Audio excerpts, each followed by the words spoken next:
So where does our story begin, and how did we get here? Well, our story begins with a young Cuban couple who accepted Jesus Christ in their heart.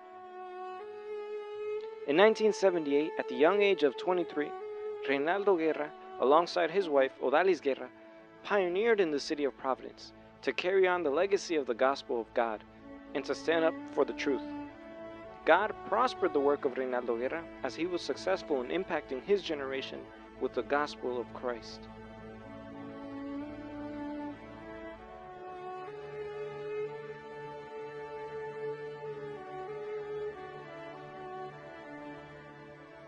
Pastor Reynaldo Guerra started out in Manton Avenue with only 15 members, but with a lot of faith, a lot of prayer, and a lot of hope and faithfulness, God began to prosper his work. Hoy es el día más importante de tu vida, porque el Señor te ha traído a ti para que tú le conozcas a Él y tú le entregues su vida. Para nosotros es una gran preocupación, por lo cual ayudamos y oramos para que toda alma que venga aquí a este lugar, que todavía no haya entregado su vida a Cristo, lo haga. Porque nosotros sabemos por la Biblia que los tiempos del fin son pronto, que la venida de Cristo se acerca y que hay que estar preparados para podernos irnos con Él. Aquí en esta iglesia se predica la palabra de Dios inconmovible, que no pasa con el tiempo. El cielo y la tierra pasarán, pero Jesús dijo: mi palabra, esa nunca pasará.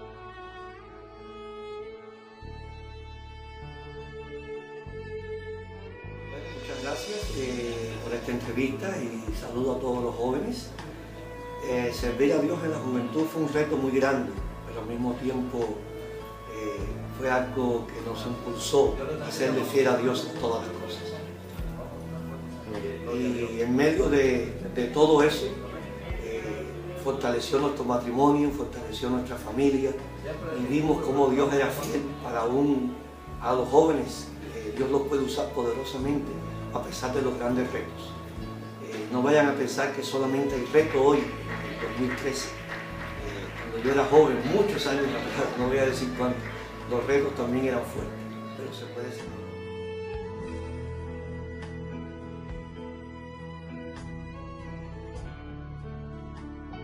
Creo que Dios tiene un propósito grande con esta nueva generación y creo que conforme a la palabra de Dios, cada generación tiene una unción mayor, tiene retos mayores, pero tiene también gracia mayor, porque donde dice la Biblia, donde abunda el pecado, sobreabunda la gracia. Así que sabemos que sobre esta generación va a sobreabundar una gracia especial y una gloria mayor aún que la que nosotros pudimos experimentar.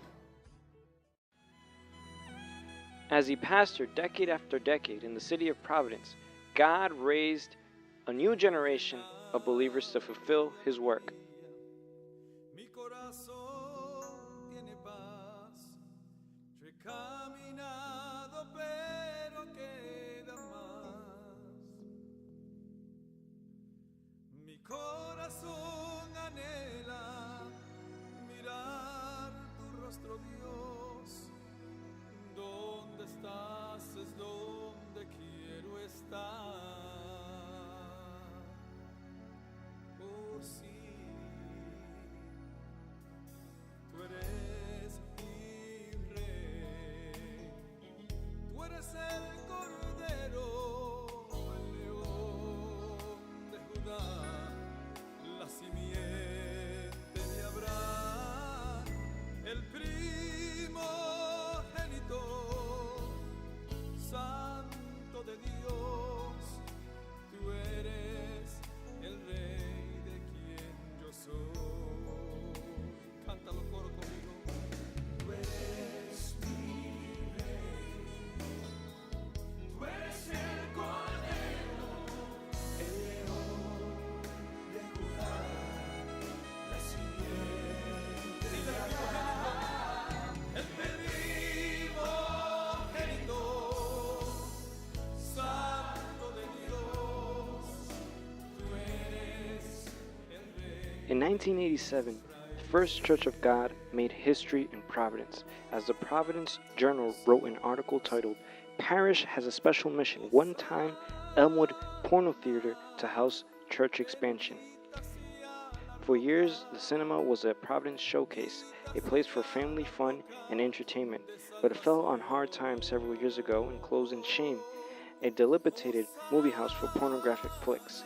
Reinaldo Guerra, pastor of the First Church of God, is convinced that the rundown movie house, which still has the Elmwood Theater mark out front, can once again be a community showcase.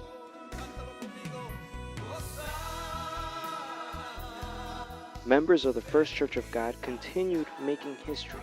In 1994, the Providence Journal writes, "There is no doubt that an earthquake of sorts has taken place in the Rhode Island religious landscape. Cecilio Gonzalez, 21, springs across the street, a young Guatemalan wearing a brightly colored March for Jesus t-shirt. Gonzalez relishes the opportunity to share the message of God's love.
second glory is stronger than the first, it's greater than the first, and I can't even imagine what God is going to do with us and with our family, with our children, because of all the work that Reynaldo has done. You know, my father-in-law, I see the church and I see the growth of the church and I see what he's already done. Conrado too, all the work that they've already put in to know that there's going to be greater glory than that. So if our church is as great as it is, 1,000, 1,500 people, our church can fit. And, you know, us being the next pastors, that glory is going to be even greater than that. I think I scare my husband all the time when I talk to him, but I can see like worldwide things and ideas, and I know that fire is going to start with our youth. And I know we're going to impact the world. You know, it's going to be impactful. We're going to, you know, because we can't limit ourselves just to here, because, you know, when we broadcast things, it's going all around the world. When you put stuff on the World Wide Web, it's worldwide. So then it's impacting people, you know. And you know, we got stuff up. You know, we got dramas coming out. We got movies. We're gonna start filming soon, and the youth is just gonna continue to grow, you know. And then when other people see on the web and stuff, they're just gonna be like, wow, I want to be part of that youth movement. I want to be part of that First Church of God. And I know that's when God's gonna lift us up even higher. You know, it's not to glorify ourselves. This is not. I don't glorify myself at all. This is all for the kingdom. This is all for the kingdom. And